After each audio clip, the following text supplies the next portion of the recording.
আসসালামু আলাইকুম রহমতুল্লাহ। হোম টিউট একাডেমিতে তোমাদের জানাই স্বাগত। আশা করি তোমরা ভালো আছো। আজ আমি তোমাদের সাথে আলোচনা করব নবম শ্রেণী জীবন ও জীবিকা প্রথম অধ্যায় আর্থিক ভাবনা নিয়ে। তোমাদেরকে বলতেছে তোমরা যদি আমার চ্যানেল নতুন হতে অবশ্যই সেটাকে সাবস্ক্রাইব করিও। তাহলে আজকে আমাদের মূল আলোচনার বিষয় মূলত হচ্ছে যে সব 1.4 অর্থাৎ পরিবারের বর্তমান আর্থিক অবস্থা বিশ্লেষণে একটা হচ্ছে কি চেকলিস্ট নিয়ে কি করবো আলোচনা করবো। আর তোমরা যদি আমার আগের ভিডিওগুলো দেখতে চাও আমি ডিসক্রিপশনে লিংক দিয়ে দেবো, তোমরা সেখান থেকে দেখতে পারো। তাহলে আমাদেরকে চলো এই চেকলিস্টটা বিশ্লেষণ করার আগে আমরা একটু পড়ে নেওয়া যাক যে আসলে আমাদেরকে এখানে কি বলতেছে।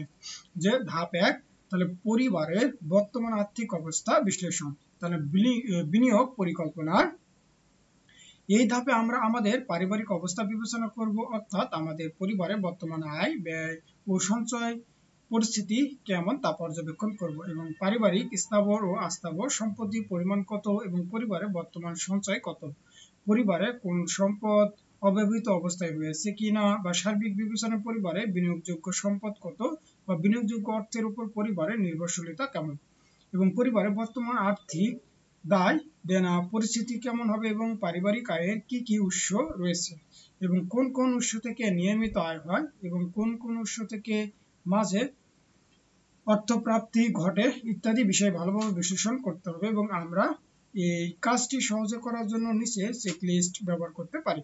অর্থাৎ দেখো আমাদেরকে এখানে একটা চেকলিস্ট দেওয়া আছে, এই চেকলিস্টের মূলত আমরা কি করব বিশ্লেষণ করব। তো চলো আমরা এর একটা নমুনা উত্তর দেখে নেওয়া যাক। তাহলে আমাদের আলোচনার বিষয় মূলত হচ্ছে কি এই যে শখ তোমার হচ্ছে 1.4, তাহলে পরিবারের বর্তমান আর্থিক অবস্থা বিশ্লেষণে চেক লিস্ট।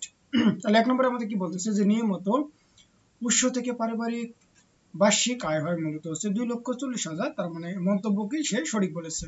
তারপরে 2 নম্বর কি যে অনিয়মিত উৎস থেকে পারিবারিক আয় বার্ষিক কত প্রাপ্ত কত, অর্থাৎ বছরে কত টাকা আয় হয় মনে করো যে সে 20,000 টাকা, তার মানে এটা হচ্ছে সঠিক। পারিবারিক স্থাবর সম্পত্তিতে পরিমাণ কত যদি থাকে মনে করে ধরলাম যে হচ্ছে কত 10% আছে, তার মানে এটা সে সঠিক। তার মানে 4 নম্বরে বলতে পারি যে পারিবারিক স্থাবর সম্পদের পরিমাণ ব্যাংকে জমা টাকা বা অন্যের কাছে পাওনা ইত্যাদি যদি থাকে, তার মানে ধরলাম সে কত টাকা 50,000 টাকা, তার মানে সে কি সঠিক।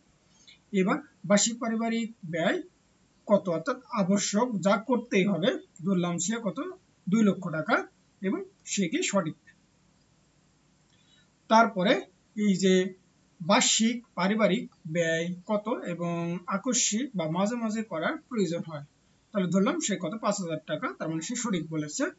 তারপরে 7 নম্বরে কি বলতে পারি যে বার্ষিক সঞ্চয়ের পরিমাণ কত, তার মানে ধরলাম কত 40,000 টাকা, তার মানে সে সঠিক বলেছে। এবার বিনিয়োগযোগ্য অর্থের উপর পরিবারের নির্ভরশীলতা কেমন, তার মানে খুব বেশি না, তার মানে সে সঠিক বলেছে। তারপরে বিনিয়োগের আয় থেকে পরিবারের ব্যয় নির্বাহ করা যাবে কি না, না, তার মানে সে সঠিক বলেছে। তারপর হচ্ছে পরিবারের আর্থিক দায়ের পরিমাণ কত, তার মানে ধরলাম সে কত টাকা দায় আছে 2,000 টাকা, তার মানে সে সঠিক বলেছে। অর্থাৎ এইভাবে তোমরা বিভিন্ন যে খাতে ব্যয় হচ্ছে তার কত টাকা করে এবং তার মন্তব্য, অর্থাৎ সে সঠিক বলছে কিনা এইভাবে তোমাকে কি করতে হবে মন্তব্য লিখতে হবে। তাহলে আশা করি তোমরা বুঝতে পারছো। তাহলে আজকের মতো এই পর্যন্তই, তোমরা সকলে ভালো থাকবে, সুস্থ থাকবে, আল্লাহ হাফেজ।